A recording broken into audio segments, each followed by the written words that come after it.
Oke, halo teman-teman semua. Selamat datang di podcast Golf Action kali ini bersama saya Windy Oktaviani Putri Supardi dan rekan saya ada Siti Rosdiana.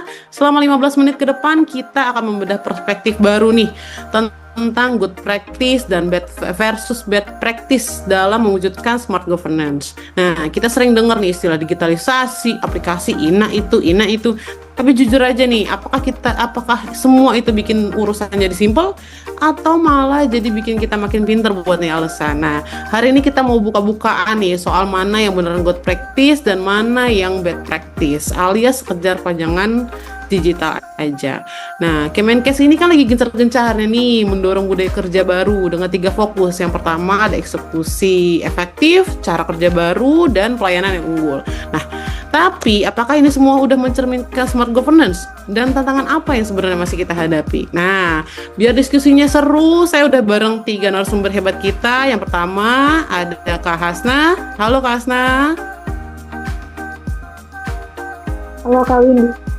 Oke, Kak Hasna ini dari Setdijen SDMK ya.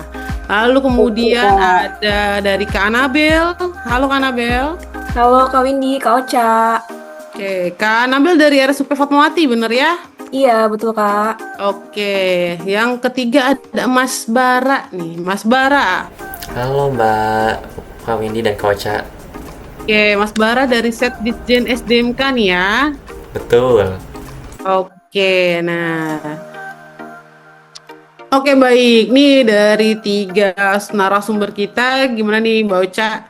Apakah kita langsung eksekusi aja nih biar menarik edukasinya? Dan diskusi kita langsung saja ya Mbak Windy ya.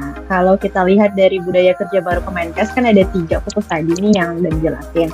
Menurut teman-teman ketiga pembicara ini, apakah itu sudah mencerminkan dalam good governance? Silakan. Dari Kak Hasna. Terima kasih Kak Ocha dan juga Kak Windy. Kalau menurut saya sih dari 3 fokus itu sangat selaras ya Kak dengan prinsip good governance dan juga smart ASN. Contohnya kalau di unit saya di Setdijen SDMK, salah satu perubahan besar yang terjadi yaitu penyederhanaan struktur organisasi.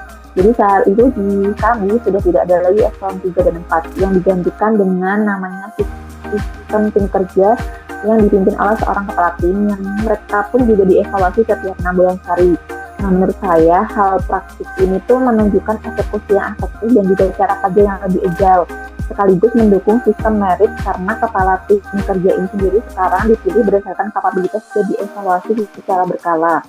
Keberhasilan dari hal ini juga bergantung pada komitmen dari pimpinan, indikator yang jelas, dan evaluasi yang berbasis data, serta perlu didukung dengan standarisasi dan juga sistem monitoring digital agar bisa direplikasi di unit kerja lain.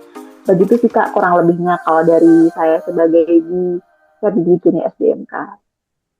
Baik, itu jawaban dari Kak Hasna ya, dari Setdijen SDMK tentang adanya penyederhanaan struktur organisasi. Nah, dari Kak Abel nih, gimana nih perspektif dari Kak Abel yang dari RSUP Fatmawati? Silakan Kak Abel. Ya, terima kasih Kak Ocha. Nah, kalau berdasarkan unit kerja saya sebagai perawat di RS Fatmawati ini udah berjalannya transformasi digital pelayanan kesehatan berupa penerapan SIM RSF dan juga adanya aplikasi MyRSF.